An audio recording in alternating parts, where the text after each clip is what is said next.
Hey guys, Doug the Michigan Piper coming to you from the road. I'm on a road trip down to Indianapolis, Indiana, which is about I think 2.5, 3 hours from my place.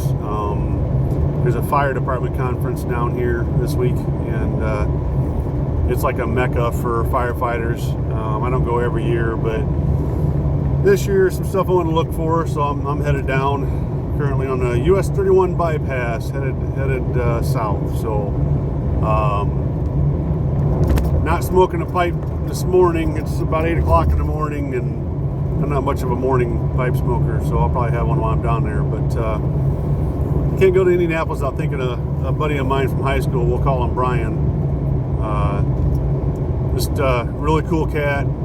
Haven't talked to him in a while, but we do keep touch on Facebook and stuff.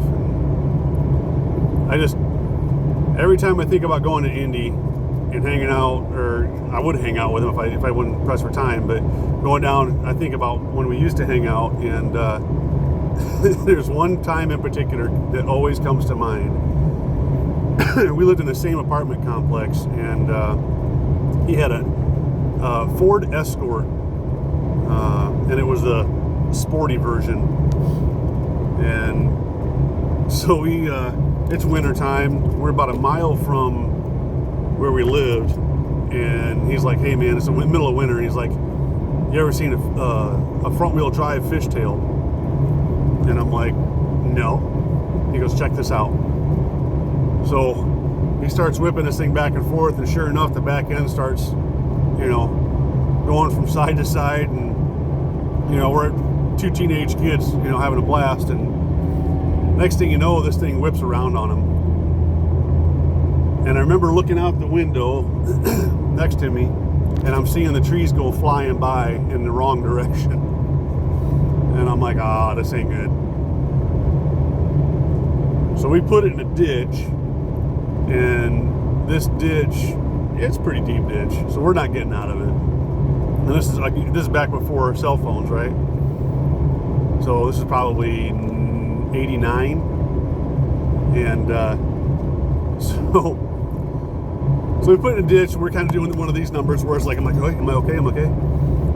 We get out, and it's like, I can't believe we did this, and so we're talking about it, trying to figure out what we're gonna do. We're gonna walk home. He's like, "My mom's gonna kill me," and I'm like, "Oh yeah, she is." And so about that time, what we didn't realize was down the road from us were some friends who did the exact same thing, and they had called his mom because they didn't know who else to call, and she was going down to give them a hand. So she had to drive right by us. Like I said, we were like, I think we were like a quarter mile from the apartment complex, and so we're sitting there talking, and all of a sudden his face, we're down in the ditch with the car, and he looks up and his face turns white. He's like, "It's my mom." And we're expecting her to come up and stop where we're at, like she knew for whatever reason that we wrecked, but she doesn't. And her window in her car didn't work. That's important for you to understand. And so as she comes up where we're at, now keep in mind, we're down the ditch, so she's probably 8 foot above us.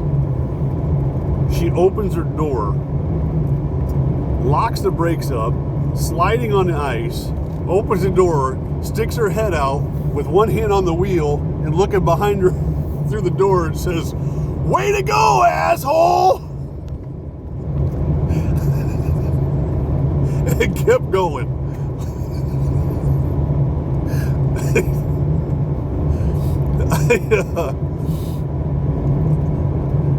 I think he looked at me and said something to the effect of, "Well, now she knows." And I just can't go to Indianapolis without thinking of that, and it gives me a chuckle every time. I can't tell you how we got that car out. I know it had to have been a wrecker, and I can't tell you how. I remember she came back with the other kids in the car or something. But man, just a good times, a couple of kids getting into innocent trouble, you know, learning from life and being able to look back on it and laugh about it. Just some good times. So, guys, I hope you're all doing well. I'm gonna go down and check this thing out, get in, get out, and head back home. Hopefully, be home at a decent time tonight. So, again, I hope you guys are doing well. And until next time, you take care.